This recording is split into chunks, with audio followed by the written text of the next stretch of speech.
हमारी जो next heading है, अब वो नेक्स्ट हेडिंग है आपका spring balance system.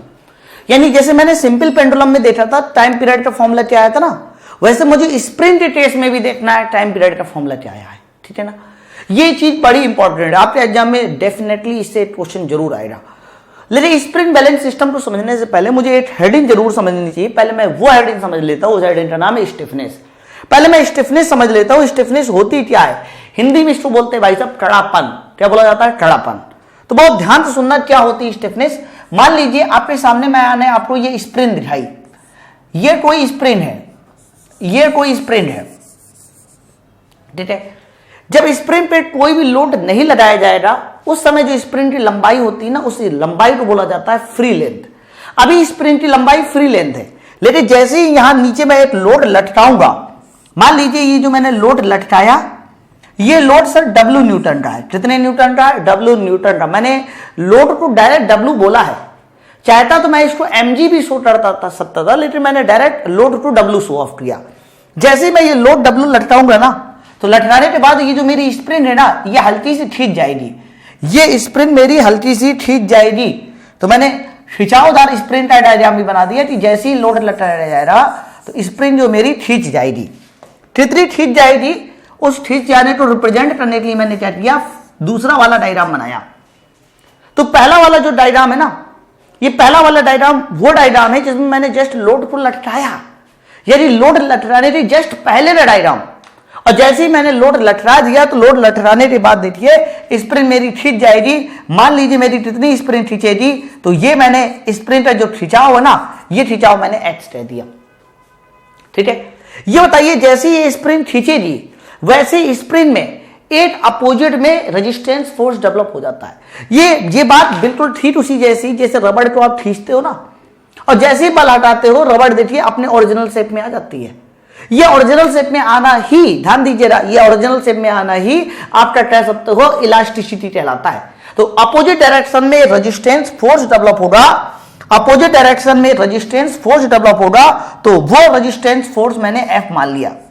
Opposite direction में रेजिस्टेंस फोर्स डेवलप होगा, मैंने वो अपोजिट फोर्स F मान लिया। अगर कोई कहे कि ये F है क्या, तो ध्यान रखना इस F को आप रेजिस्टेंस फोर्स भी कह सकते हो, लेकिन इसको एक और नाम से जाना जाता है सर, इसको बोला जाता है स्प्रिंग फोर्स। ध्यान रखिएगा।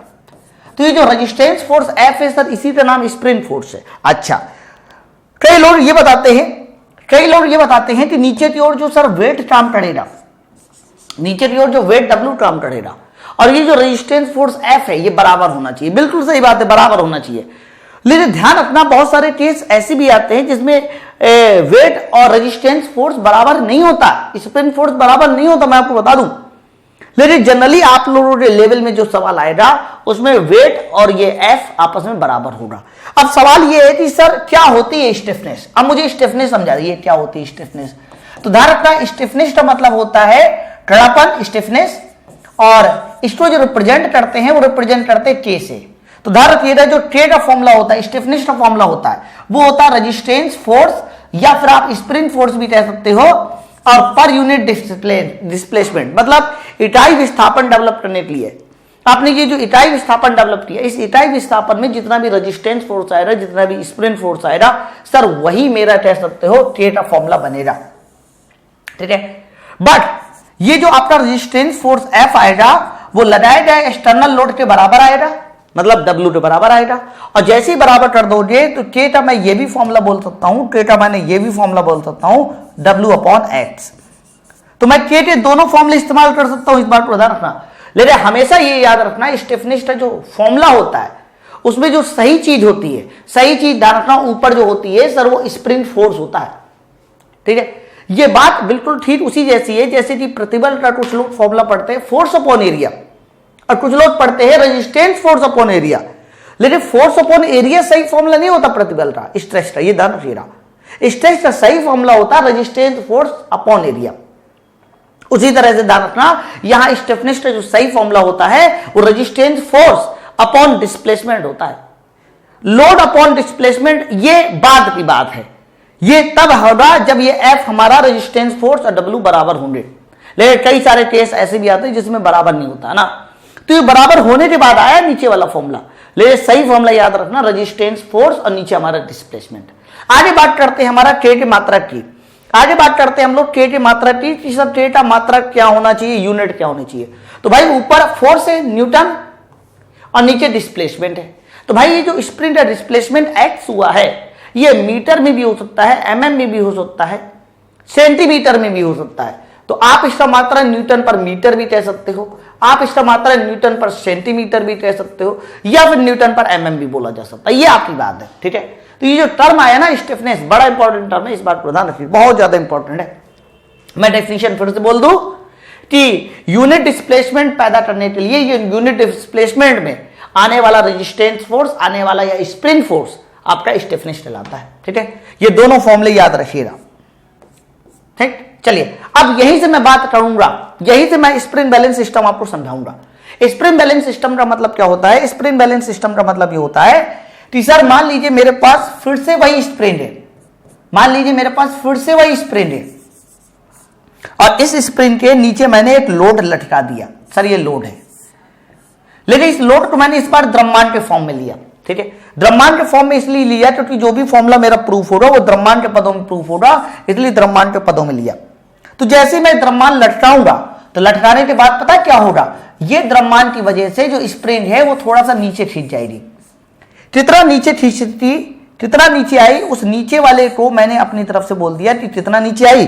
तो ये नीचे आ रही मान लीजिए x, सर इतना नीचे आई। बोलो भाई बात सब क्लियर है ना। तो बताइए अगर इतना नीचे आई तो आप ये कह सकते हो कि नीचे की ओर कौन सा फोर्स काम करेगा, नीचे की ओर कौन सा फोर्स काम करेगा। तो ये बोला जा सकता है कि नीचे की ओर फोर्स काम करेगा सर mg, है ना। जैसे नीचे की ओर mg काम करेगा उसमें डिस्प्लेसमेंट आ जाएगा, विस्थापन आ जाएगा स्प्रिंग में। तो ऊपर की ओर भी एक फोर्स काम करेगा जिसे आप F कह सकते हो। और मैं पूछूं कि F है क्या, तो कहोगे स्प्रिंग फोर्स है सर, सीधी सी बात है ना। अब जैसे आप ये M M का लोड लगाओगे और हल्का सा डिस्प्लेसमेंट देके और छोड़ दोगे तो देखो ऐसे ऐसे SHM या वाइब्रेशन उत्पन्न हो जाएंगे। तो मैं कह सकता हूं कि आपका मीन पोजीशन के दोनों ओर इस प्रकार के SHM उत्पन्न हो जाएंगे, यानी ये मीन पोजीशन हो जाएगी, ऊपर नीचे हल्का सा डिस्प्लेस करके फिर से छोड़ना पड़ेगा, आपका SHM आ जाएंगे। तो मुझे उसी SHM का बताना है टाइम पीरियड क्या होना चाहिए, है ना। तो किसी भी SHM का टाइम पीरियड निकालना हो तो हमेशा सबसे पहले ये फोकस कीजिए कि ये जो वापस ले जाने वाला बल है, अच्छा ये वापस ले जाने वाला जो बल F है ना, ये जो बल F है ये या तो स्प्रिंग फोर्स कह दो, लेकिन स्प्रिंग फोर्स के साथ साथ देखिए वापस ले जा रहा है, मीन पोजीशन में लाने का प्रयास करेगा, इसलिए इसको रीस्टोरिंग फोर्स भी कहा जा सकता है, इसी को रीस्टोरिंग फोर्स भी कहा जा सकता है। तो ध्यान रखना, अगर कोई पूछे कि सर ये F है क्या, तो F को भले ही आप स्प्रिंग फोर्स भी कहिए है, लेकिन मेरे लिए ये तो अन्नदाता है मेरा, और इसको बोला जाएगा रीस्टोरिंग फोर्स, रीस्टोरिंग फोर्स। बोलो भाई बात तो क्लियर है ना। तो स्प्रिंग फोर्स रही है चाहे रीस्टोरिंग फोर्स रही है, F है। अब मुझे किसी भी तरीके से रीस्टोरिंग फोर्स या स्प्रिंग फोर्स का मान निकालना है। अब कैसे निकाला जाएगा इस बात को भी देखिए। तो पहले बताइए, अगर मैं आपसे पूछता हूं कि सर बताइए रीस्टोरिंग फोर्स क्या होगा, तो कहोगे सर रीस्टोरिंग फोर्स निकालना है मुझे, तो मुझे F चाहिए। और पिछला वाला फॉर्मूला याद कीजिए, मैंने पिछला वाला फॉर्मूला बताया था, K बराबर होता है F बटे X। और अगर आपसे पूछा जाए कि बताइए F क्या होगा, तो कहोगे KX। तो KX तो लिखो, लेकिन माइनस KX लिखना, क्योंकि रीस्टोरिंग फोर्स हमेशा डिस्प्लेसमेंट का या विस्थापन का विरोध करता है, इसलिए मैंने माइनस KX लिखा, ठीक है। तो F बराबर माइनस KX। रीस्टोरिंग फोर्स होता क्या है, या इसका मान पुटका दीजिए, तो mass into acceleration, mass into acceleration, और एक्सेलेरेशन की जगह पर हो जाएगा d2x अपॉन dt2 बराबर माइनस KX। चेक कीजिए, और यही से मैं इसकी क्या करने वाला हूं कि इसकी जो जनरल इक्वेशन है ना SHM की, वो बनाने वाला हूं। तो जनरल इक्वेशन बनाई जाए तो ये m नीचे लेके आइए, और जैसे ही m नीचे लेके आएंगे तो यहां माइनस K बटे m इंटू x हो जाएगा। पूरे टर्म को लेफ्ट साइड ले आइए तो जनरल इक्वेशन बन जाएगी d2x अपॉन dt2, अब प्लस आगे हो जाएगा K by m into x बराबर 0। ये हमारे SHM की जनरल इक्वेशन आ रही। बस इसी इक्वेशन का इस्तेमाल करके मैं बड़े आराम से उसका टाइम पीरियड बता दूंगा कितना आने वाला है ना। तो याद होनी चाहिए SHM की जो जनरल इक्वेशन में ये वाला टर्म आता है, मतलब अंदर वाला टर्म आता है, ये वाला टर्म जो एक्स्ट्रा गुणांक होता है, यही ओमेगा स्क्वायर होता है। तो मैं ये कह सकता हूं कि सर जो ओमेगा स्क्वायर का मान आएगा वो k बाई एम आ जाएगा। तो देखिए मैं यहां लिख देता हूं, कि ओमेगा स्क्वायर बराबर कितना आ जाएगा, k बाई एम। अगर ओमेगा स्क्वायर बराबर k बाई एम है तो ओमेगा बराबर हो जाएगा रूट k बाई एम। अब रूट k बाई एम से मुझे आवर्तकाल निकालना है, तो ओमेगा की जगह पर हो जाएगा 2 पाई बटे t बराबर हो जाएगा रूट k बाई एम। बताइए अगर यहां से पूछा जाए कि सर टाइम पीरियड बता दो कितना आना चाहिए, तो टाइम पीरियड बराबर ऐसे जाएगा मल्टीप्लाई, तो 2 पाई और इधर हो जाएगा रूट में m बाई k। तो ये मेरा टाइम पीरियड का फॉर्मूला आ गया, t बराबर 2 pi under root m by k, है ना। कई बार होता क्या है, टाइम पीरियड के साथ साथ आपको फ्रीक्वेंसी का फॉर्मूला भी पूछ लेता है। तो बताइए अगर मैं फ्रीक्वेंसी का फॉर्मूला बनाऊं कि बताइए सर फ्रीक्वेंसी का फॉर्मूला क्या होगा, तो उल्टा करा दीजिए, तो 1 बाई 2 पाई हो जाएगा और ऊपर हो जाएगा अंडर रूट k, नीचे है m, तो under root k by m 1/2 pi under root k by m। Sir यही मेरे फ्रीक्वेंसी का फॉर्मूला होगा। अगर टाइम पीरियड का फॉर्मूला पूछा जाए तो ये बताना है, फ्रीक्वेंसी का पूछा जाए तो ये बताना, ठीक है ना। तो यहां देखिए मैंने बड़े ही कम शब्दों में, देखो है क्या ना, तुम लोगों के एग्जाम में ऑब्जेक्टिव क्वेश्चन आने हैं, इसलिए ये बात माइंड से निकाल दो कि बहुत ज्यादा तुम्हें लिखना है, लिखना कुछ नहीं है, समझना है कि आता कैसे है, ठीक है ना। तो वही चीज मैंने समझाने की कोशिश की है। तो ये स्लाइड कंप्लीट हो चुकी, पता चल गया कि क्या होने वाला है। आवर्तकाल का फॉर्मूला क्या है, 2 पाई देख लो, याद कर लो, 2 pi under root m by k है। k क्या है, स्टिफनेस है, ध्यान रखना k हमारी स्टिफनेस है। उसके बाद मैंने आपको स्टिफनेस बताई कि स्टिफनेस स्टेट का फॉर्मूला क्या होता है, फोर्स अपॉन x होता है, फोर्स अपॉन डिस्प्लेसमेंट होता है। चलिए नेक्स्ट स्लाइड आती है, अगली स्लाइड ये भी बड़ी इंपॉर्टेंट है, आजकल तुम लोग के एग्जाम में बहुत पूछी जा रही है। कनेक्शन ऑफ स्प्रिंग, स्प्रिंग का मुझे जोड़ना समझाना है कि सर स्प्रिंग जोड़ी कैसे जाती है, ठीक है। तो नेक्स्ट स्लाइड आपकी कनेक्शन ऑफ स्प्रिंग है और बात करते हैं स्प्रिंग कनेक्शन की। तो स्प्रिंग कनेक्शन दो प्रकार का होता है, एक होता है सीरीज और ध्यान रखिएगा जो दूसरा होता है सर वो होता है पैरेलल। लेकिन पहली जो हम बात कर रहे हैं वो पूरी तरह से सीरीज कनेक्शन की बात की जाएगी। सीरीज कनेक्शन क्या होता है, बहुत ध्यान से सुनना, क्या होता है सीरीज कनेक्शन। जब स्प्रिंग से स्प्रिंग डायरेक्ट जुड़ी हो, जब स्प्रिंग से स्प्रिंग डायरेक्ट जुड़ी हो तो ऐसे कनेक्शन को सीरीज कनेक्शन कहते हैं। लिख लीजिए डेफिनेशन, जब स्प्रिंग से स्प्रिंग डायरेक्ट जुड़ी होती है तो ऐसे कनेक्शन को सीरीज कनेक्शन कहते हैं। सर कैसे दिखाओगे, कैसे समझाओगे, वो भी देखिए। तो मान लीजिए मेरे पास ये सर पहली स्प्रिंग रही और फिर ये मेरी दूसरी स्प्रिंग रही। अब देखिए दोनों स्प्रिंग जो है डायरेक्ट जुड़ी है, दोनों स्प्रिंग मेरी डायरेक्ट जुड़ी है। कितने न्यूटन के लोड से जुड़ी है, मैंने मान लिया W न्यूटन के लोड से जुड़ी है।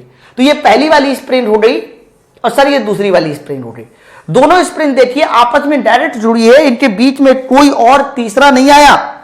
इसका मतलब कंफर्म ये हमारा सीरीज कनेक्शन होगा। तो जब स्प्रिंग से स्प्रिंग डायरेक्ट जुड़ी हो सर सीरीज है। अब मुझे यह समझाना होता है कि जब भी कभी सीरीज कनेक्शन होता है तो पहले वाले की मान लीजिए स्टिफनेस K1 है, दूसरे वाले की स्टिफनेस मान लीजिए K2 है। तो K1 और K2 अगर पहले और दूसरे वाले की स्टिफनेस है तो मुझे नेट स्टिफनेस पता होना चाहिए कि नेट स्टिफनेस क्या होगी, ठीक है ना। चलो फिर समझते हैं क्या होगी। तो ये बताओ जैसे लोड लटकाओगे तो पहली वाली स्प्रिंग भी कुछ खींचेगी, दूसरे वाली स्प्रिंग भी कुछ खींचेगी। तो मान लीजिए जो पहली वाली स्प्रिंग खींच रही है वो मान लीजिए खींच रही है X1, दूसरी वाली जो स्प्रिंग खींच रही है वो X2। और आप ये बताओ W न्यूटन का जो लोड है वो दोनों स्प्रिंग में एक ही सिधाई में है ना, बोलो भाई, दोनों स्प्रिंग में एक ही सिधाई में है ना। तो अगर मैं इन दोनों स्प्रिंग का द्रव्यमान, दोनों स्प्रिंग का द्रव्यमान निर्लेट मान लूं कि दोनों स्प्रिंग का कोई द्रव्यमान नहीं, तो यही जो वेट है ना, यही वेट पहली स्प्रिंग के लिए भी वेट का काम करेगा, यही दूसरी वाली के लिए भी। तो पहली वाली स्प्रिंग के लिए जो वेट हो जाएगा सर वो W हो जाएगा, दूसरी वाली स्प्रिंग के लिए वेट हमारा कह सकते हो वो भी W हो जाएगा। तो कुछ चीजें मैंने यहां जो नोटिस की है पहले वो समझा दूं आपको कि पहली वाली स्टिफनेस, पहली वाली स्प्रिंग की स्टिफनेस K1 है, दूसरे पहली वाली के लिए डिस्प्लेसमेंट X1 है और पहली वाली के लिए लोड आपका W, दूसरे वाले की स्टिफनेस K2, दूसरे वाले की डिस्प्लेसमेंट आपका X2 और लोड W। तो एक बात बताओ, पहली वाली स्प्रिंग X1 नीचे आ रही है, दूसरी वाली स्प्रिंग X2 नीचे आ रही है। तो मैं आपसे पूछूं अगर मुझे तो नेट स्टिफनेस चाहिए इन दोनों का मिला के K1 K2 का, तो मैं आपसे पूछूं कि पहली वाली स्प्रिंग X1 नीचे आ रही है, दूसरी वाली स्प्रिंग X2 नीचे आ रही है, तो बताइए अगर मैं आपसे पूछता हूं कि बताओ मेरे भाई नेट डिफ्लेक्शन क्या हुआ या नेट डिस्प्लेसमेंट क्या हुआ। स्प्रिंग का नेट डिस्प्लेसमेंट क्या हुआ, तो आप कहोगे कि सर जो नेट डिस्प्लेसमेंट x होगा वो एक्चुअली में x1 प्लस x2 होगा। बोलो भाई, ले मुझे अभी x1 निकालना है, मुझे अभी x1 निकालना है। तो पहले ये बताओ, अगर मैं पूछूं कि K1 बराबर क्या होना चाहिए, पहले की स्टिफनेस, तो कहोगे K1 बराबर हो जाएगा W अपॉन x1। अगर मैं पूछूं K2 बराबर क्या होगा, तो कहोगे W अपॉन x2। ठीक है, तो मुझे x1 यहां से पता कर लो ना, x1 पता कर लो। तो जैसे आपको दिखे कि सर x1 क्या होने वाला है, तो कहोगे x1 बराबर निकाला जाए तो K1 नीचे लाना पड़ेगा।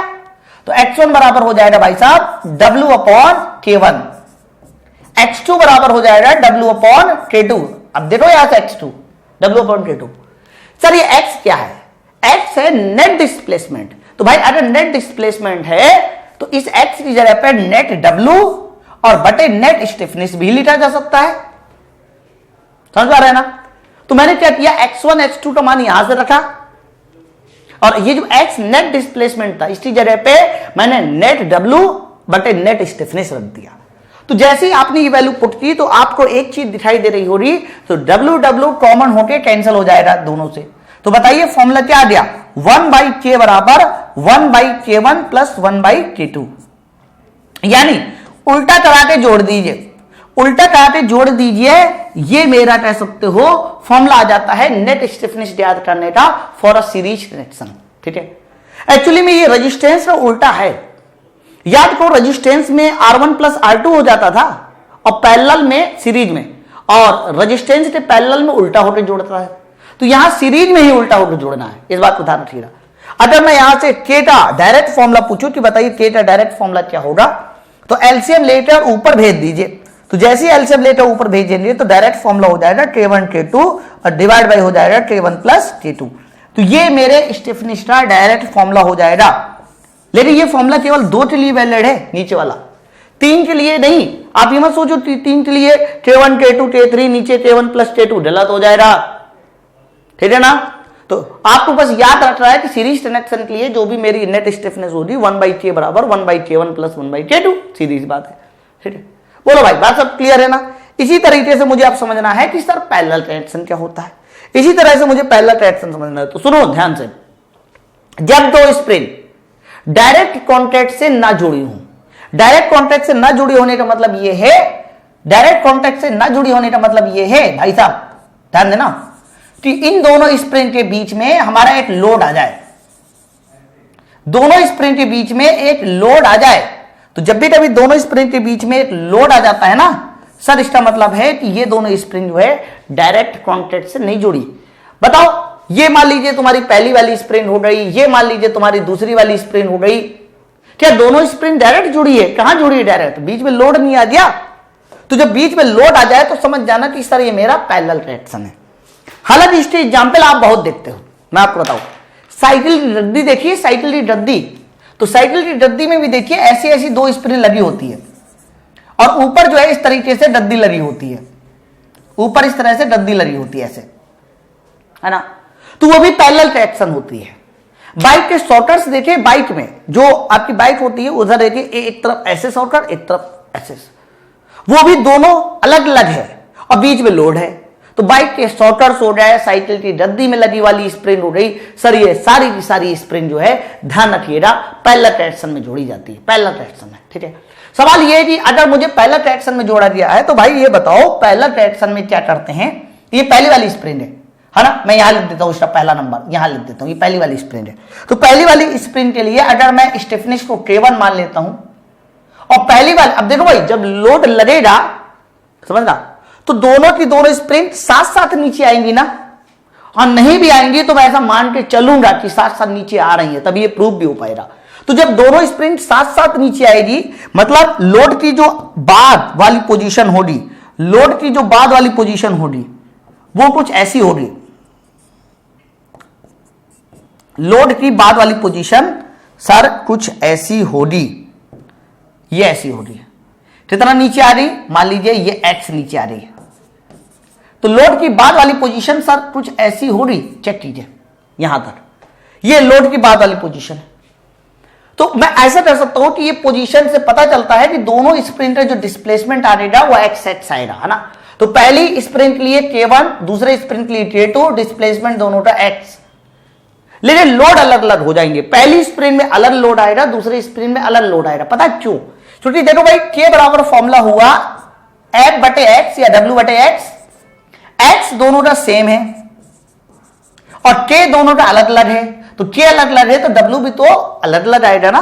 तो मैं कह सकता हूं दोनों स्प्रिंग में जो आने वाला लोड होगा सर वो भी अलग अलग होगा।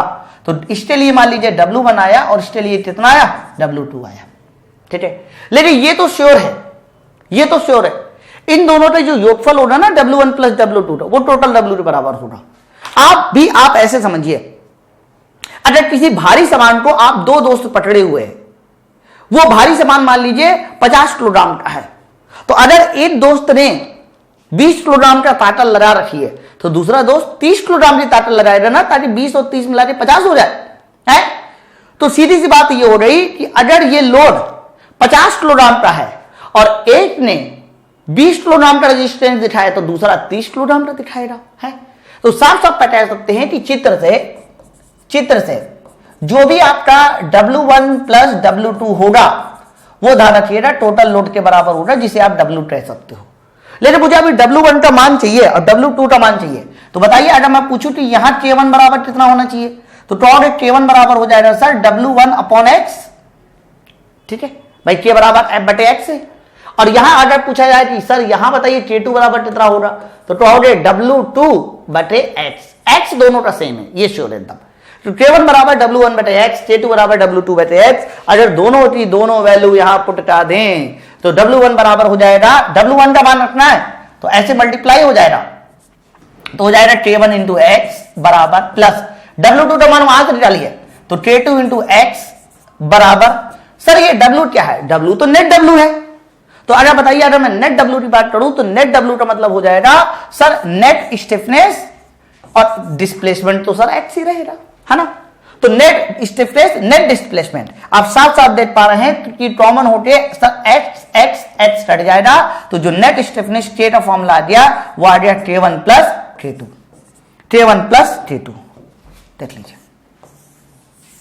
तो आपको ये दोनों बातें याद रखनी है। पहली बात तो ये याद रखनी है कि सीरीज कनेक्शन के लिए जो नेट स्टिफनेस होता है वो उल्टा होकर जुड़ता है, और पैरेलल कनेक्शन के लिए जो नेट स्टिफनेस होता है वो K1 प्लस K2 होता है। और सीरीज और पैरेलल पहचानना भी आना चाहिए आपको, ये ध्यान रखना। सीरीज और पैरेलल पहचानने का मतलब ये है कि जब स्प्रिंग से स्प्रिंग डायरेक्ट जुड़ी हो सीरीज, और जब डायरेक्ट ना जुड़ी हो पैरेलल। तो स्प्रिंग के कनेक्शन के बाद हम लोगों को कुछ एग्जाम्पल जरूर देखने चाहिए, ताकि मुझे ये समझ में आए कि स्प्रिंग के कनेक्शन से सवाल बनते कैसे हैं, ठीक है ना। तो चलिए फिर मैं आपको सबसे पहला एग्जाम्पल वो सॉल्व कराता हूं जो बहुत ज्यादा धमाकेदार है। कई बार एग्जाम में पूछा जाता है, फिर भी बच्चे इस क्वेश्चन को गलत करते हैं, बहुत ध्यान से सुनना।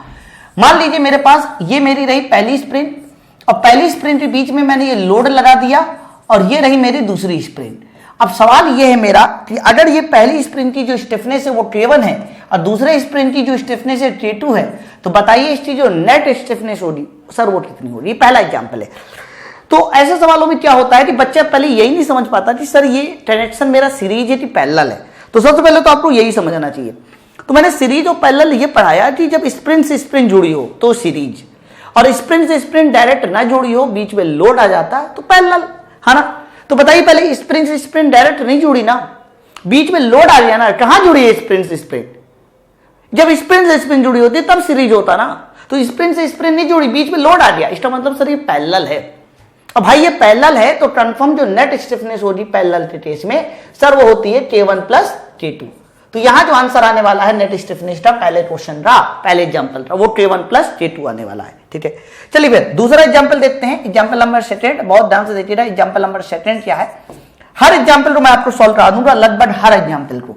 तो मान लीजिए एग्जांपल नंबर जो सेकंड है वो मेरा ये कहता है कि सर पहली स्प्रिंग ये है और दूसरी स्प्रिंग ये है, और इन दोनों को मिलाकर मैंने एक तीसरी स्प्रिंग ये लगाई, और इस तीसरे स्प्रिंग से मैंने लोड लगा दिया W। अब तुम्हें पूछा जाएगा कि बताइए इसकी नेट स्टिफनेस क्या होनी चाहिए, नेट स्टिफनेस। तो मैं यहां पर कुछ वैल्यू ले लेता हूं। तो मान लीजिए यहां पर मैंने ये वैल्यू ले ली है कि सर ये वैल्यू है K, ये वैल्यू है K, और ये वैल्यू जो है मेरी वो 2K है। मैंने स्टिफनेस की वैल्यू ले ली K की और 2K। तो तुम्हें बताना पड़ेगा कि सर इस वाले डायग्राम की जो नेट स्टिफनेस बनेगा टे डैश, अब मैं टे डैश बोल देता हूं नेट स्टिफनेस तो चाहो तो यहां पर भी टे डैश बोल देता हूं, वो कितना होगा। तो तुम्हें पहले समझना चाहिए कि कौन सा टेंशन सीरीज है और कौन सा पैरेलल है, और डायरेक्ट फॉर्मूला याद होना चाहिए। सीरीज में 1 उल्टे वाला फॉर्मूला लगता है, पैरेलल में ध्यान रखना सीधे जोड़ने वाला फॉर्मूला लगता है। तो पहले बताइए ये जो ऊपर वाली दो स्प्रिंग है ये डायरेक्ट नहीं जोड़ी है, बीच में देखिए लोड का प्रभाव जरूर आ जाएगा, तो ऊपर वाली दोनों हो जाएगी हमारी पैरेलल। अगर ऊपर वाली दोनों पैरेलल हो गई तो बताइए ऊपर वाली ये दोनों का कॉम्बिनेशन क्या हो जाएगा। तो कहोगे सर ये दोनों पैरेलल है, पैरेलल में K1 प्लस K2 होता है, यानी दोनों का कॉम्बिनेशन हो जाएगा सर 2K हो जाएगा। तो ऊपर वाली अब 2K बन चुकी है, नीचे वाली 2K है, तो 2K और 2K का सीरीज है। तो भाई एक बात बताओ, अगर 2K का सीरीज मुझे चाहिए तो 2K जोड़े 2K कर दो भाई, 2K और 2K का सीरीज चाहिए तो K1 K2 और नीचे होता है K1 प्लस K2 यानी 2K प्लस 2K। चलिए तो मैंने क्या किया, ऊपर वाली दोनों का पहले पैरेलल जोड़ा तो K प्लस K 2K आ गया, 2K का सीरीज जोड़ दिया, और जैसे ही सीरीज जोड़ा जाएगा तो मेरी ये कैलकुलेशन बनेगी K1 K2 बटे K1 प्लस K2।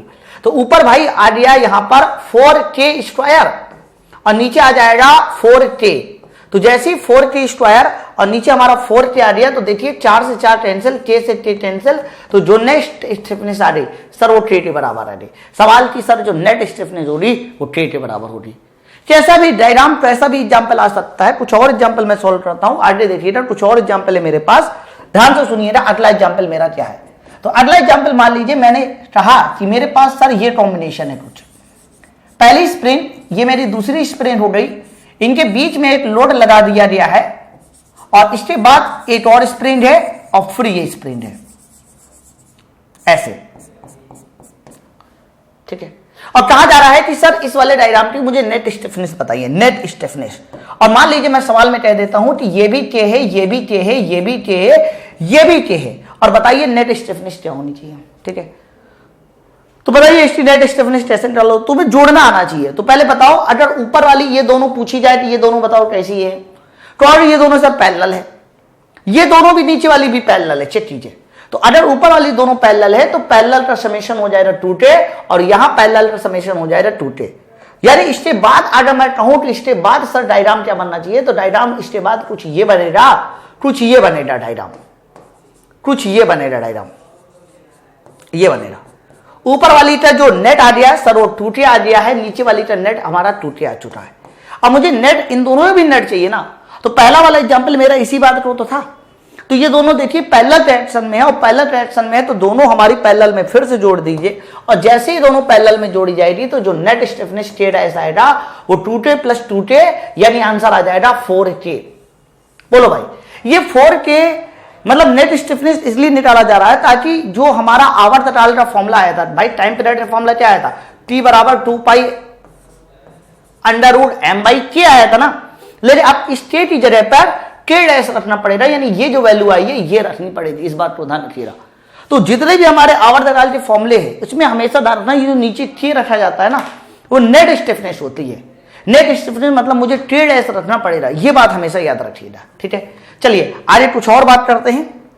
अगले हेडिंग जो मेरे पास है वो है potential energy in spring. Spring में आने वाली मुझे पोटेंशियल एनर्जी समझनी क्या होती है। अब बहुत ध्यान से सुनना, जैसे कि मेरे पास मान लीजिए कोई स्प्रिंग है, मान लीजिए मेरे पास ये कोई स्प्रिंग है, तो जब भी कभी स्प्रिंग बिना खींची हुई अवस्था में होती है या बिना दबी हुई अवस्था में होती है उसके अंदर कोई भी एनर्जी नहीं आएगी, लेकिन जैसे ही लोड लगाकर आप इसको खींचोगे तो इसके अंदर एक पोटेंशियल एनर्जी जरूर आती है। बिल्कुल, सवाल ये कितनी आती है, तो मैंने आपको जनरल फॉर्मूला बताया था किसी भी पोटेंशियल एनर्जी को निकालने का। मान लीजिए इसकी स्टिफनेस K है, तो किसी भी स्प्रिंग की पोटेंशियल एनर्जी निकालने का जनरल फॉर्मूला होता है F बराबर minus du by dx। F बराबर होता है माइनस du बाई dx, यही तो फॉर्मूला होता है। लेकिन सवाल ये कि F क्या होगा, तो याद करो मैंने आपको पहले ही बता चुका हूं कि स्टिफनेस K बराबर होता है F बटे x, और F बराबर फॉर्मूला पूछा जाए तो बताओ कितना हो जाएगा kx। लेकिन ये जो kx है ना ये प्लस में नहीं लिया जाएगा, वहां पर माइनस में लिया जाएगा। क्यों, क्योंकि यहां पर ये जो F है ना ये रीस्टोरिंग फोर्स है, और रीस्टोरिंग फोर्स हमेशा ध्यान रखना विस्थापन का विरोध करता है, जिसकी वजह से प्लस में नहीं माइनस में लिया जाता है। तो आप F की वैल्यू रखेंगे तो जरूर यहां पर, लेकिन वो प्लस kx ना रखकर माइनस kx रखिए, क्योंकि जो आपका रिस्टोरिंग फोर्स होता है वो डिस्प्लेसमेंट का विरोध करता है, इसी वजह से मैंने यहां -TH रखा। जैसे ही मैंने -TH देखा तो आप कह सकते हो कि सर माइनस से माइनस मेरा काट दीजिए, और अगर मुझे u निकालना है या du निकालना है तो kx × dx हो जाएगा। लेकिन मुझे तो इसका इंटीग्रेशन लाना पड़ेगा भाई, सीधी सी बात ये है, जब u से du निकालना होता है तो डिफरेंशिएशन लाना होता है, और du से यदि u चाहिए तो दोनों तरफ मुझे इंटीग्रेशन लाना पड़ेगा, समाकलन लाना पड़ेगा, है ना। तो बताइए du का इंटीग्रेशन u, और अगर मैं x के इंटीग्रेशन की बात करता हूं तो बताइए सर x का इंटीग्रेशन क्या होगा, x का तो कहोगे x²/2। जैसे ही x²/2 कहा जाएगा तो जो फॉर्मूला आ जाएगा u बराबर वो आ जाएगा हाफ के एक्स स्क्वायर।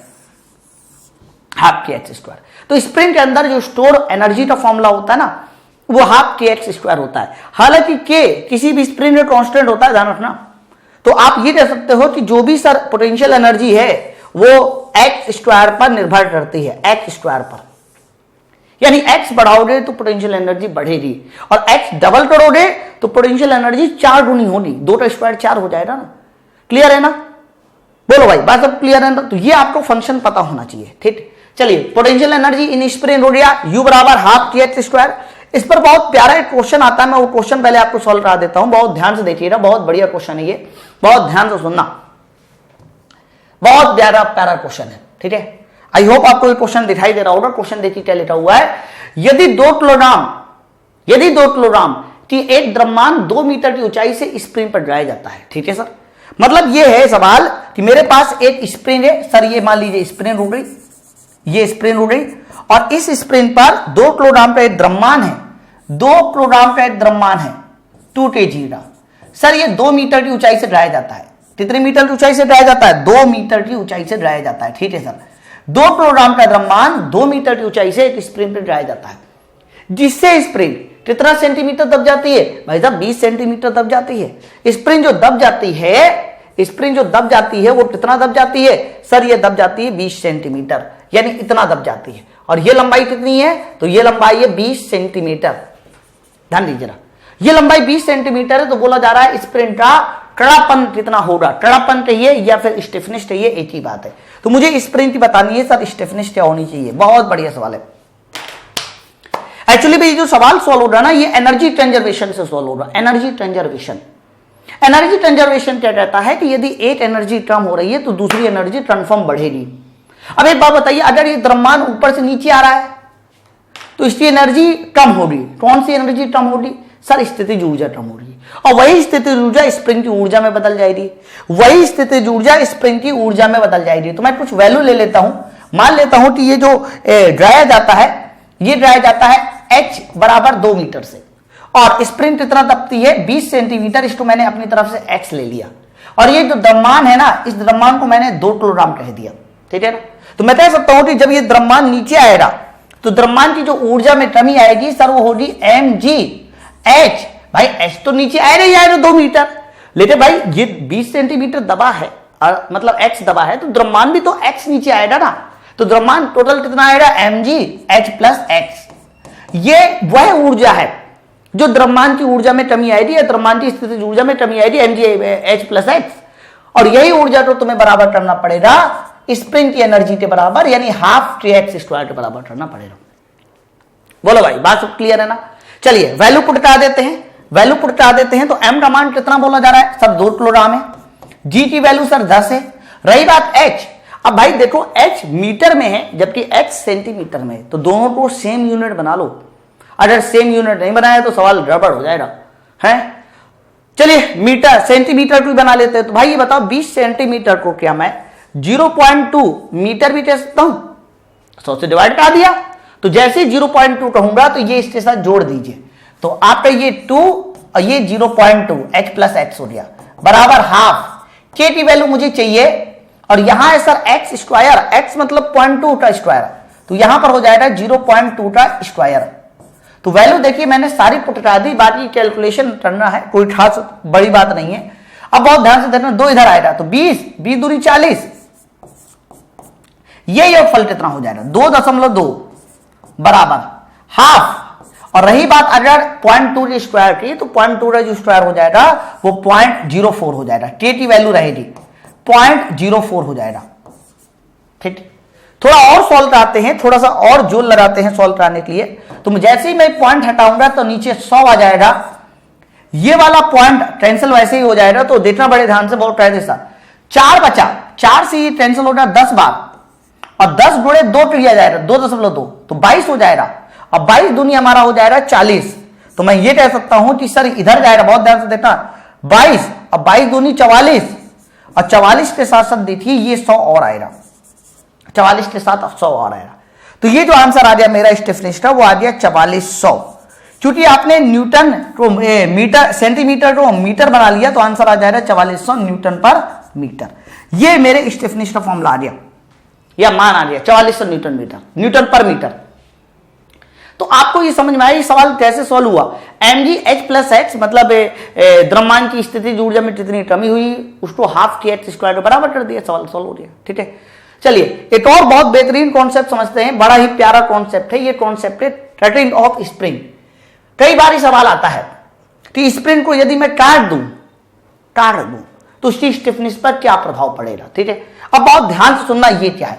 मान लीजिए मैंने कहा कि मेरे पास एक ये स्प्रिंग है, इस स्प्रिंग को मैंने 20 से काट दिया।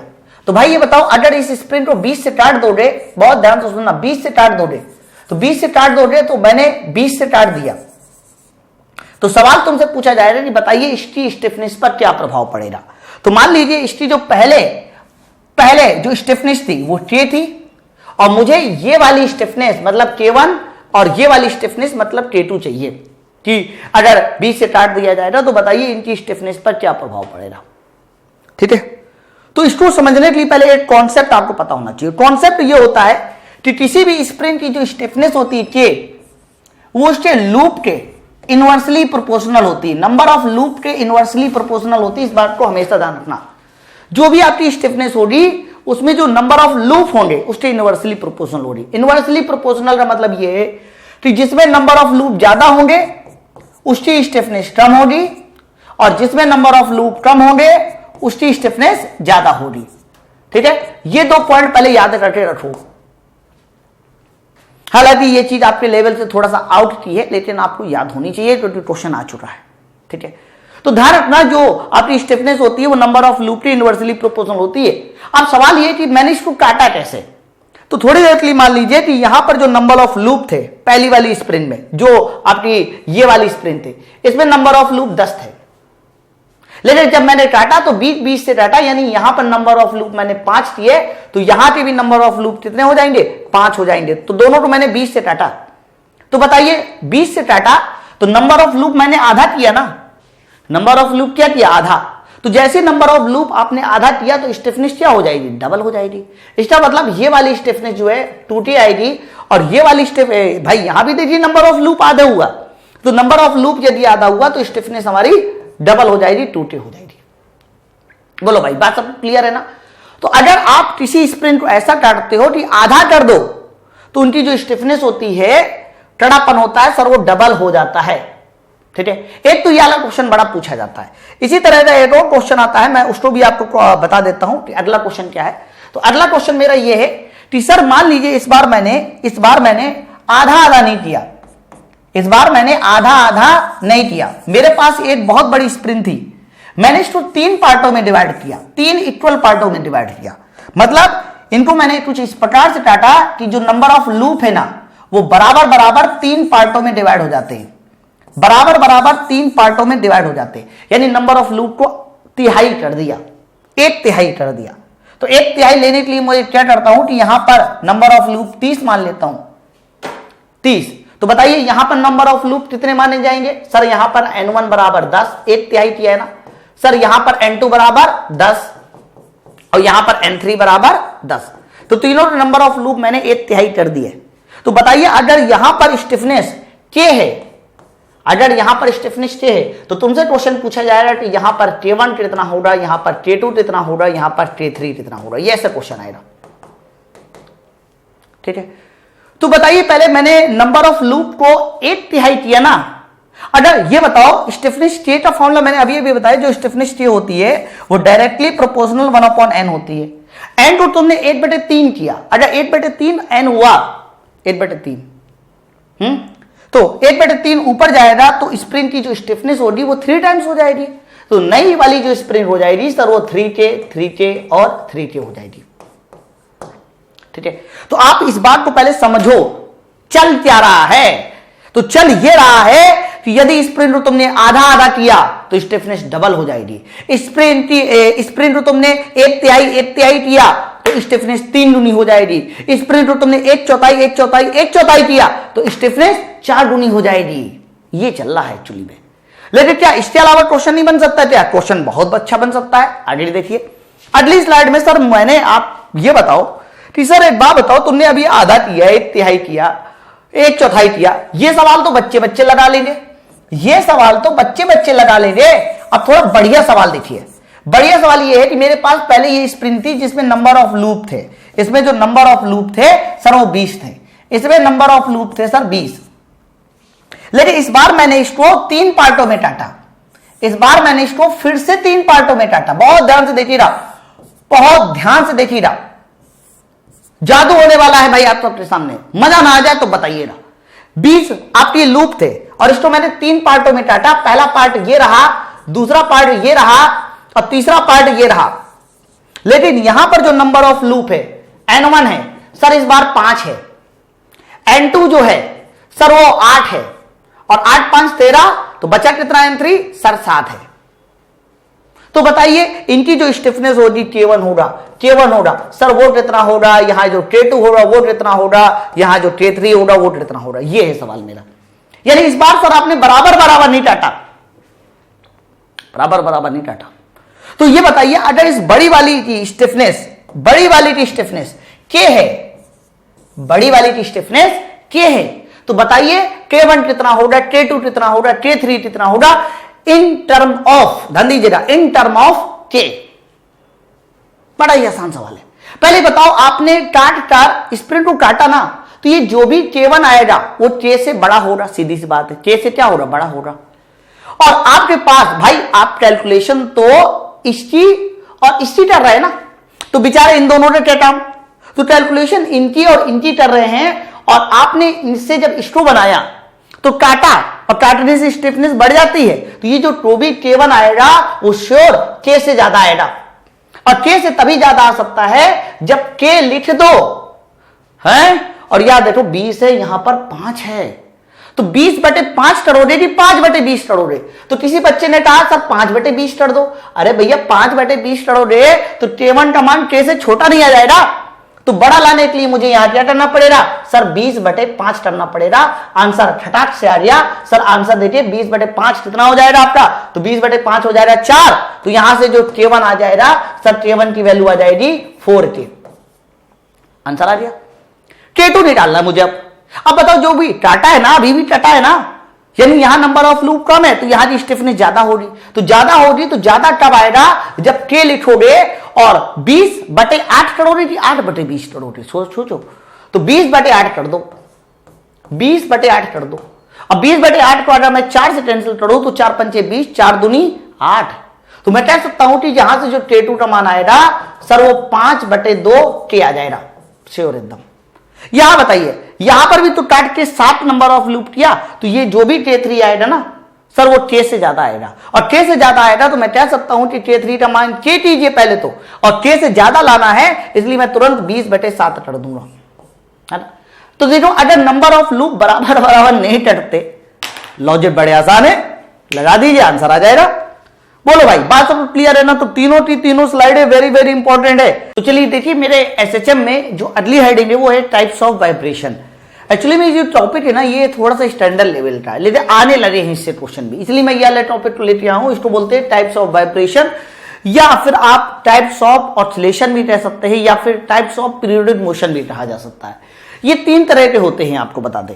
सबसे पहला जो टाइप आता है ऑसिलेशन का या वाइब्रेशन का, उसे बोला जाता है फ्री या नेचुरल वाइब्रेशन। दूसरा होता है डैम्प्ड वाइब्रेशन, ध्यान दीजिएगा, डैम्प्ड वाइब्रेशन। और जो तीसरा नंबर है सब, तीसरे नंबर को बोला जाता है फोर्स्ड वाइब्रेशन। तो ध्यान रखिएगा, वाइब्रेशन कहो या ऑसिलेशन कहो, मेरे 3 तरह के होते हैं, फ्री, नेचुरल, एक ही नाम है, डैम्प्ड, फोर्स्ड। अब समझिए पहले ये होता क्या है, बहुत ध्यान से सुनना, एक लाइन में तीनों बातें मैं बता दूं। सबसे पहले बात करते हैं फ्री वाइब्रेशन की। फ्री वाइब्रेशन का मतलब ये होता है कि आपका होने वाला वाइब्रेशन ऐसे स्थान पर हो जहां फ्रैक्शन का मान जीरो हो। जहां कहीं भी फ्रैक्शन का मान जीरो होगा, दाखना होने वाला वाइब्रेशन अनंत काल तक चलेगा, वो भी कांस्टेंट एम्पलीट्यूड के साथ चलेगा। आप ही सोचिए, अगर आपको भी झूला जो है अंतरिक्ष में झूला दिया जाए, एक बार झूला झूला दिया जाएगा अंतरिक्ष में झूला, तो लगातार झूला झूलता रहेगा। क्यों झूलता रहेगा मेरे दोस्त? इसलिए झूलता रहेगा क्योंकि वहां कोई घर्षण रोक है ही नहीं जो झूले को रोके, है ना। तो जब घर्षण ना हो तो ऐसे वाइब्रेशन को फ्री या नेचुरल वाइब्रेशन कहते हैं। दूसरा वाइब्रेशन जिसे बोला जाता है डैम्प्ड वाइब्रेशन। डैम्प्ड वाइब्रेशन का मतलब ये होता है कि आपका जो भी एसएचएम हो रहा हो, जो भी दोलन गति हो रही हो, वो ऐसे स्थान पर हो जहां घर्षण जीरो ना हो, जैसे कि पृथ्वी। अब एक बात बताओ, अगर पृथ्वी पे झूला झुला दिया जाए एक बार आपको, तो एक बार झूला झुला देने के बाद आपका आयाम धीरे धीरे कम होता जाएगा और फाइनली झूला लौट जाएगा, है ना। तो ये जब भी कभी फ्रिक्शन फोर्स आएगा, ध्यान देना, ऐसा वाइब्रेशन कहलाता है डैम्प्ड वाइब्रेशन। तो थोड़ा ही सोचिए, अगर फ्रिक्शन फोर्स तुम्हारा आएगा तो डैम्प्ड वाइब्रेशन, नहीं आएगा तो नेचुरल वाइब्रेशन। तो मेरे दोस्त, जब नहीं आएगा तो ऊपर वाले वाइब्रेशन को हम लोग एक और नाम से भी तो जान सकते हैं, अनडैम्प्ड वाइब्रेशन, ठीक है ना। तो इसको हम लोग अनडैम्प्ड वाइब्रेशन भी कहा जाता है। तो नेचुरल वाइब्रेशन, फ्री वाइब्रेशन के आप कह सकते हो तीन नाम हो रहा है, फ्री, नेचुरल और अनडैम्प्ड, ठीक है। आगे आइए, फोर्स्ड वाइब्रेशन। फोर्स्ड वाइब्रेशन का क्या मतलब होता है कि जब भी कभी आपका झूला ऐसे स्थान पर झुलाया जाए जहां पर घर्षण बल जीरो ना हो, मतलब घर्षण तो हो लेकिन फिर भी भाई घर्षण होगा तो आयाम, एम्पलीट्यूड लगातार घटेगा, लेकिन उस एम्पलीट्यूड को कांस्टेंट बनाए रखने के लिए एक एक्सटर्नल फोर्स लगाया जाए। जब भी कभी कोई एक्सटर्नल फोर्स लगाया जाएगा, आप ही सोचो, आप क्या करते हो कि जैसे कि झूला किसी को झुला रहे हो तो पीछे के एक्सटर्नल बल लगाते रहते हो ना, ताकि उसका जो आयाम है वो कांस्टेंट बना रहे, है ना। तो जो एक्सटर्नल फोर्स लगाया जाता है वो इसीलिए लगाया जाता है ताकि एम्पलीट्यूड कांस्टेंट बना रहे। अगर नहीं लगाओगे तो रुक जाएगा क्योंकि फ्रैक्शन जीरो नहीं है ना। तो एक्सटर्नल फोर्स लगाया गया, इसी वजह से ये जो लास्ट वाला वाइब्रेशन आता है, इस वाइब्रेशन को बोला जाता है फोर्स्ड वाइब्रेशन, ठीक है ना। तो चलिए फिर मैं एक करके तीनों बातें बता देता हूं। सबसे पहला देखिए, सबसे पहला मैंने बताया नेचुरल वाइब्रेशन या फ्री, और इसी का मैंने एक और नाम भी बताया है, इसी वाइब्रेशन को बोला जाता है डैम्प्ड वाइब्रेशन। ध्यान रखिएगा इस बात को। क्या होता है, यदि दोलन गति करने वाले पिंड को ऐसे स्थान पर दोलन गति कराते हैं जहां पर माध्यम का घर्षण जीरो है, देख लीजिए, अगर माध्यम का घर्षण जीरो है जिससे पिंड अनंत काल तक, मतलब इनफाइनाइट टाइम तक दोलन गति करता रहे, तब ऐसे दोलन को फ्री दोलन या फिर हमारा नेचुरल वाइब्रेशन या फिर हमारा डैम्प्ड नहीं बोला जाएगा, सॉरी, अनडैम्प्ड या फिर अनडैम्प्ड वाइब्रेशन भी कहा जाता है। बस इसमें इतनी बात याद रखो सर, इसमें घर्षण बल जीरो होता है, इसमें जो भी घर्षण होगा सर वो जीरो होगा, और घर्षण जीरो होगा तो जो उसका एम्पलीट्यूड है ना वो हमेशा के लिए कांस्टेंट हो जाएगा, हमेशा के लिए कांस्टेंट हो जाएगा। इस बात को अगर मैं ग्राफ में दिखाऊं, ग्राफ में मतलब यह है कि अगर मैं वाई एक्सिस में यहां डिस्प्लेसमेंट ले लेता हूं और एक्स एक्सिस में ले लेता हूं टाइम, वाई एक्सिस में मैंने डिस्प्लेसमेंट लिया और एक्स एक्सिस में लिया टाइम, तो जो भी एम्पलीट्यूड होगा वो हमेशा क्लियर कांस्टेंट हो जाएगा। मतलब जो भी आपका ग्राफ आएगा वो ऐसे ही आएगा, हमेशा के लिए जो एम्पलीट्यूड होगा सर वो कांस्टेंट हो जाएगा, देख लीजिए, ठीक है। तो आप देख पा रहे हैं कि हर जगह पे जो एम्पलीट्यूड है ना सर वो कांस्टेंट है।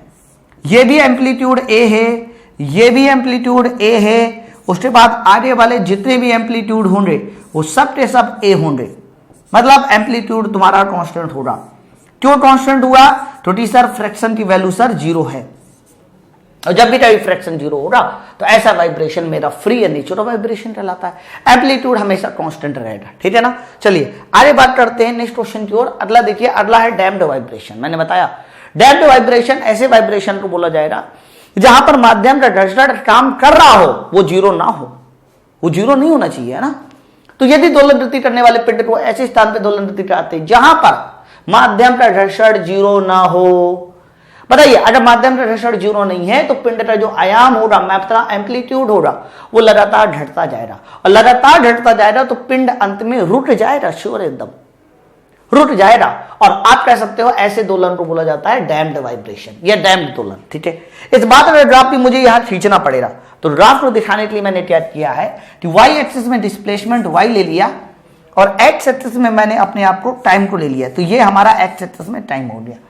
तो इसका एम्पलीट्यूड मुझे लगातार घटाना है, इसका एम्पलीट्यूड मुझे लगातार घटाना है। लगातार घटाने का मतलब पहले डायग्राम ऐसे बनेगा, तो दोबारा में एम्पलीट्यूड घट जाएगा, तिबारा में एम्पलीट्यूड थोड़ा और घटेगा, चौबारा में एम्पलीट्यूड थोड़ा और घटेगा, फिर और घटेगा, फिर ऐसे। तो ये जो मैंने डायग्राम बनाया है, लगातार एम्पलीट्यूड कम हो रहा है। थोड़ा देखिए, पहले एम्पलीट्यूड ज्यादा था, फिर कम, फिर कम, फिर और कम, और कम, और कम, ठीक है। तो ये जो मेरा डायग्राम आया है, ध्यान रखना, यही डायग्राम मेरा डैम्ड वाइब्रेशन में आएगा, ठीक है। एम्पलीट्यूड लगातार घटेगा। तो भाई पहले ही बताओ, इसमें जो एम्पलीट्यूड है सर वो लगातार घट रहा है। तो शुरुआत में एम्पलीट्यूड इतना था और फिर देखिए एम्पलीट्यूड लगातार घटा, एम्पलीट्यूड लगातार घटा, एम्पलीट्यूड लगातार घटा और ऐसे हुआ।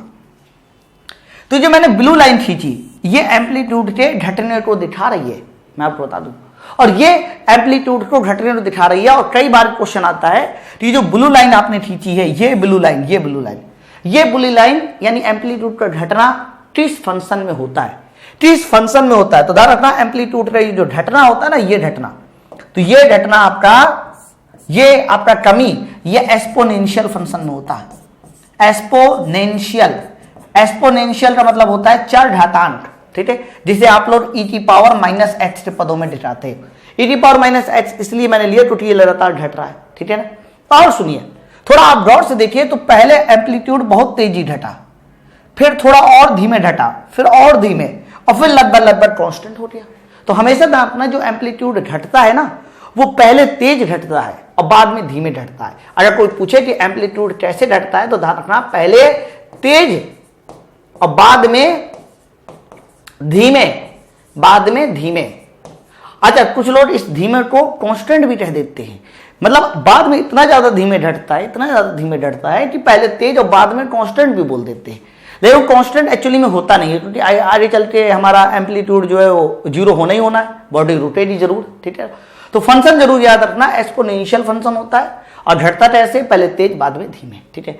तो जब भी कभी घर्षण बल काम करेगा, डैम्ड वाइब्रेशन हो रहा। अब ये बताओ, घर्षण बल की वजह से एम्पलीट्यूड लगातार घट रहा है, तो मुझे क्या करना है कि कुछ ऐसा बल लगाना है जिससे ये एम्पलीट्यूड कांस्टेंट हो।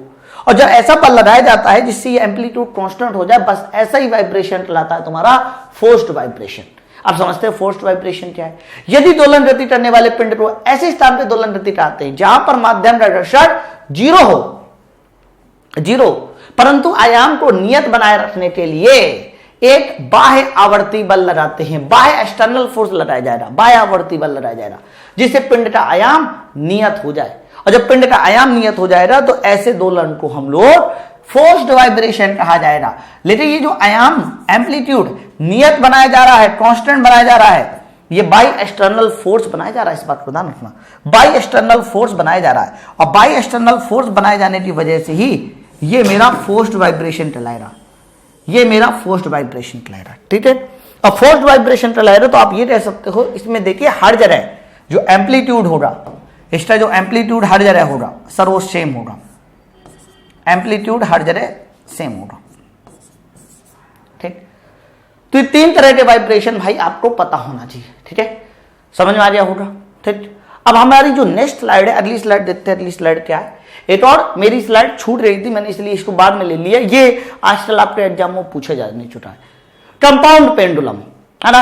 अभी तक आप सिंपल पेंडुलम पढ़ा करते थे, अभी क्या है कंपाउंड पेंडुलम। सिंपल पेंडुलम में क्या होता था कि आप एक बॉल की मदद से धागा लटकाते थे, अब बॉल को केवल ऑक्सीलेशन कराते थे। लेकिन कंपाउंड पेंडुलम में क्या होता है कि पूरे के पूरे बॉडी को ऑक्सीलेशन कराया जाता है। जैसे कि मैं आपको बता दूं, मैं अपने इस पेन को ऊपर वाले पॉइंट के अबाउट जो लटका दूं और इसको ऐसे ऐसे दोलन गति कराऊं, ऐसे ऐसे, तो ये मेरा सिंपल पेंडुलम नहीं बनेगा, ये मेरा कंपाउंड पेंडुलम बनेगा। जब भी कभी किसी बॉडी को दोलन गति कराई जाती है, ध्यान रखना वो कंपाउंड पेंडुलम बनता है, इस बात को ध्यान रखिएगा, ठीक है। तो सवाल यह है कि कंपाउंड पेंडुलम को हम लोग कैसे समझेंगे, तो सुन लेना, लिख लेना, तो जब भी कभी किसी बॉडी को या जब भी कभी किसी पिंड को एक पॉइंट के अबाउट दोलन गति पाई जाती है तब ऐसी दोलन गति कंपाउंड पेंडुलम बनती है। ठीक है, जैसे कि किसी छड़ का एक सिरा फिक्स कीजिए, दोलन गति का कंपाउंड पेंडुलम है। ठीक है, अब इधर आइए, कंपाउंड पेंडुलम का सबसे पहले तो हम लोग डायग्राम समझते हैं क्या होना चाहिए। तो मान लीजिए ये मेरा कोई कंपाउंड पेंडुलम है, ये कंपाउंड पेंडुलम दोलन गति कर रहा है, इसीलिए मैंने क्या किया है, इसको पहले से ही इंक्लाइंड बना लिया। तो मैंने देखिए ये वर्टिकल लाइन खींच दी और ये मैंने लिख दिया कि सर ये जो है आपका ये मेरे बॉडी की सेंटर लाइन हो गई। तो ये जो रेड वाली मैंने लाइन खींची ये सेंटर लाइन है, और जो मैंने ब्लू वाली लाइन खींची ये सर वर्टिकल लाइन है। दोलन गति करते समय मैंने क्या किया कि ये जो वर्टिकल के साथ एंगल है ना, ये एंगल मैंने अपनी तरफ से थीटा मान लिया। और दोलन गति करते समय एक और पॉइंट है, मैंने ये जो पॉइंट है जहां से बॉडी को लटकाया गया, इस पॉइंट को मैंने पॉइंट ऑफ ओ कह दिया। हालांकि ओ का मैं नाम भी बता चुका हूं कई बार, ओ को बोला जाता है पॉइंट ऑफ सस्पेंशन। तो पॉइंट ऑफ सस्पेंशन कोई पूछे कि क्या है पॉइंट ऑफ सस्पेंशन, ये है point O, point of suspension. ठीक है, आगे बात सुनिएगा, क्यों ये दोलन गति करेगी मैं आपको पहले बता दूं। होता क्या है कि हर बॉडी का अपना एक सेंटर ऑफ ग्रेविटी होता है, तो इसका भी कहीं ना कहीं सेंटर ऑफ ग्रेविटी होगा। मान लीजिए ये है centre of gravity capital G. आपको पता है कैपिटल जी पर नीचे की ओर एक वेट काम करेगा या एमजी काम करेगा, एमजी। अगर ये एमजी है और वर्टिकल के साथ आपने एंगल थीटा माना हुआ है, तो बताइए जल्दी से कि ये जो एंगल हो रहा है वर्टिकल के साथ, ये एंगल सर ये भी एंगल कितना हो जाएगा, सर ये भी एंगल थीटा होगा ना। तो ये एंगल भी मैंने अपनी तरफ से थीटा बना लिया कि सर ये एंगल मेरा थोड़ा और बड़ा कर लेते हैं, थीटा होगा, ये होगा, है ना। तो ये एमजी के मैं कंपोनेंट कर लूं, तो बताइए एमजी के कंपोनेंट क्या होने चाहिए। तो देखो भैया ये एमजी का देखिए ये कंपोनेंट जो आएगा ना, ये कंपोनेंट ये आएगा एमजी कॉस थीटा। लेकिन एमजी कॉस थीटा का मेरे पास इतना ज्यादा रोल नहीं है, मेरा मेन मतलब है ये कंपोनेंट, ये जो परपेंडिकुलर वाला कंपोनेंट मैंने बनाया सर, ये परपेंडिकुलर वाला कंपोनेंट आएगा एमजी साइन थीटा। ठीक है ना, एमजी साइन थीटा। तो मुझे एक्चुअली में ये समझना है कि सर तो यहां पर ये एमजी साइन थीटा करेगा क्या, तो एमजी साइन थीटा एक बलाढूढ़ प्रोवाइड करेगा, जिसकी वजह से कह सकते हैं पूरी बॉडी दोबारा से अपनी मीन पोजीशन की ओर आएगी। लेकिन बलाढूढ़ के लिए मुझे दो चीजें चाहिए होती है, एक तो बल चाहिए होता है और दूसरा डिस्टेंस चाहिए होती है जिस पॉइंट के अबाउट बॉडी घूम रही है ना। तो मैंने देखिए क्या किया हुआ है, ये जो मेरा पॉइंट है नंबर ओ है, ये पॉइंट नंबर ओ, इसके अबाउट मैंने एक एक्सिस बना ली, सर ये एक्सिस हो रही, और पॉइंट नंबर ये जो था आपका जी के अबाउट मैंने एक्सिस बना ली, मतलब ओ के अबाउट एक्सिस बना ली, जी के अबाउट एक्सिस बना ली, और इसकी जो बीच की दूरी है ना, ये दूरी, इस दूरी को मैंने अपनी तरफ से कह दिया कि सर ये जो दूरी है मेरी ये एच है, ये दूरी मेरी एच है, ये एच है। ठीक है, तो मैं आपसे पूछूं कि बताइए इस पॉइंट ओ के अबाउट ये एमजी साइन थीटा कितना बला ढूंढ देगा, कितना टॉर्क देगा, तो torque MG sine theta into H. Actually में यही मेरा रीस्टोरिंग टॉर्क है, यही मेरा रीस्टोरिंग टॉर्क है। तो हमेशा ध्यान रखना जब भी कभी आप सिंपल पेंडुलम पढ़ते हो तो वहां रीस्टोरिंग फोर्स निकाला जाता है, और कंपाउंड पेंडुलम जब भी कभी पढ़ते हो वहां रीस्टोरिंग टॉर्क निकाला जाता है। तो पूछा जाए कि बताइए सर इस बार रीस्टोरिंग टॉर्क कितना होगा, तो टॉर्क सर जो भी आपका रीस्टोरिंग टॉर्क आएगा, बलाढूंढ आएगा सर, उसका मान हो जाएगा, एक्चुअली में माइनस में लिया जाता है, तो माइनस mg साइन थीटा और इंटू एच। ये एच क्या है, अगर कोई पूछे क्या है एच, तो पॉइंट ऑफ सस्पेंशन और सेंटर ऑफ ग्रेविटी के बीच की दूरी को एच बोला जाता है। ठीक है ना, ये एच है। आगे बात सुनिए, जैसे मैंने सिंपल पेंडुलम में आपको पढ़ाया था कि जो साइन थीटा है अगर बहुत छोटा हो जाए तो साइन थीटा तो थीटा माना जा सकता है। तो वैसे ही सेम यहां पर भी, सेम चीज यहां पर भी, पहले टॉर्क की जगह पे आई इंटू अल्फा भी लिखा जा सकता है। पहले ये समझिए, देखो भाई अभी जब रोटरी मोशन चलेगा तो मैं आपको बताऊंगा कि जो बलाढूढ़ टी होता है, टॉर्क टी होता है, उसकी जगह पे आई इंटू अल्फा भी लिखा जा सकता है। पता है कैसे, जैसे बल की जगह पर एम इंटू ए आता है, तो बल की जगह हो जाएगा अगर बलाढूढ़, तो द्रव्यमान की जगह हो जाएगा मोमेंट ऑफ इनर्शिया, और एक्सेलेरेशन की जगह हो जाएगा एंगुलर एक्सेलेरेशन। तो बलाढूढ़ टी बराबर आई इंटू अल्फा भी होता है। तो मैंने रीस्टोरिंग टॉर्क की जगह पे आई इंटू अल्फा लिखा, बराबर हो जाएगा माइनस mg, और साइन थीटा की जगह हो जाएगा थीटा, और सर h उसी तरह से। ठीक है, अब सवाल अभी यहां फंसा हुआ है। सबसे पहले तो मुझे ये फंसा हुआ है कि सर I कहां है, मेरे पास मोमेंट ऑफ इनर्शिया कहां है, और सबसे दूसरी बात मुझे अल्फा बताइए, अल्फा तो क्या लिखा जाएगा। तो अल्फा तो होता है एंगुलर एक्सेलेरेशन, है ना, अल्फा होता है एंगुलर एक्सेलरेशन, तो एंगुलर एक्सेलरेशन अल्फा की मुझे दिक्कत नहीं है, मुझे एंगुलर एक्सेलरेशन अल्फा की दिक्कत नहीं है। एंगुलर एक्सेलरेशन अल्फा तो मैं d2 थीटा अपॉन dt2 भी लिख सकता हूं, लेकिन अभी मेरे पास दिक्कत है मोमेंट ऑफ इनर्शिया आई की। कि सर ये आई कैसे निकाला जाएगा, तो आई पहले सोचो कि आई है क्या। सर आई होगा moment of inertia, moment of inertia उसके अबाउट हो रहा है जिसके अबाउट रोटेशन हो रहा है, तो भाई रोटेशन तो इस एक्सिस अबाउट हो रहा है ना, तो ये जो axis about moment of inertia है सर वो आई होगा। लेकिन जितने भी आप फॉर्मूले पढ़ते हो, चाहे वो किसी रॉड के लिए हो या फिर किसी स्फीयर के लिए हो या फिर किसी प्लेट के लिए हो, आप कभी भी इधर उधर के लिए एक्सेसली नहीं पढ़ते, आप हमेशा जो है सेंटर ऑफ ग्रेविटी वाली एक्सेसली पढ़ते हो, इस बात को ध्यान रखना। तो मैं क्या कर रहा हूं, मुझे रखना तो यहां आई है क्योंकि रोटेशन जो है ऊपर वाली एक्सिस अबाउट हो रहा है, लेकिन मुझे जो फॉर्मूले पता रहते हैं ना वो ग्रेविटी वाली एक्सिस अबाउट पता रहते हैं। तो मैंने ऐसा मान लिया कि ग्रेविटी वाली एक्सिस अबाउट जो मोमेंट ऑफ इनर्शिया है सर वो आईजी है। आईजी आपको हमेशा पता रहेगा, तो आईजी पता है, बीच की दूरी पता है, दोनों एक्सिस पैरेलल है और मुझे आई निकालना है। तो बताइए क्या आई नहीं निकाल सकता, क्या रॉड निकाला है ना, कैसे परपेंडिकुलर पैरेलल एक्सिस तो लगा दीजिए। तो बताइए अगर आई निकाला जाए और आपको आईजी पता है, बीच की दूरी पता है, द्रव्यमान पता है, तो बताइए आई बराबर क्या हो जाएगा, लंब है समांतर छोटी प्रमेय से पैरेलल एक्सिस थ्योरम की, तो आई बराबर हो जाएगा आईजी ब्रैकेट में द्रव्यमान इंटू बीच की दूरी का स्क्वायर, यही तो होता है। तो बीच की दूरी h है तो यहां पर हो जाएगा h का स्क्वायर।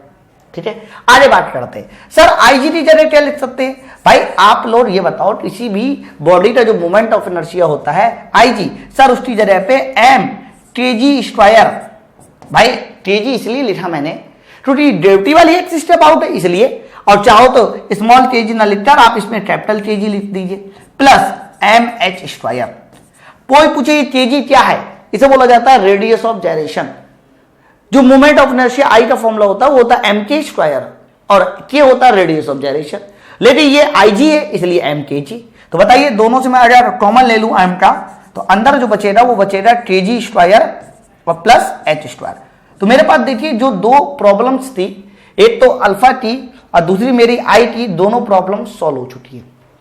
दोनों की दोनों वैल्यू को उठाकर मैं समीकरण फर्स्ट में रखूंगा और बड़े आराम से देखिएगा इसके एसएचएम का फॉर्मूला प्रूव कर दूंगा। ठीक है, चलिए फिर मैं इसके एसएचएम का फॉर्मूला प्रूव करता हूं। पहले इक्वेशन देख लूं, आई अल्फा, आई का मान एक बार देख लीजिए, कहो तो मैं अच्छा वहीं रख देते हैं, नेक्स्ट पेज में रख देते हैं। तो आई की जगह क्या आया था अगर आपको याद हो, तो आई की जगह पर आया था आपका m k g square plus h square, I alpha, और अल्फा की जगह हो जाएगा d two theta upon D T two बराबर minus m g sine theta जो बन चुका था वो थीटा बन चुका था इंटू कह सकते हो एच आया था। ये हमारा कंप्लीट इक्वेशन थी, लेकिन इसको मुझे जो है एसएचएम की इक्वेशन में कन्वर्ट करना है। तो एसएचएम की इक्वेशन में कन्वर्ट करने के लिए पहले मैं क्या करता हूं, एम से एम काट देता हूं। ठीक है, और एम से एम काट देता हूं और ये सारा टर्म उठा के नीचे ले आ जाता हूं। तो देखना बड़े ध्यान से, D two theta upon D T two बराबर ये सब क्या आ जाएगा, ये इधर आएगा, ये पूरा इधर जाएगा तो हो जाएगा माइनस का जी एच और नीचे हो जाएगा के g square plus h square और इधर हो जाएगा भाई साहब थीटा।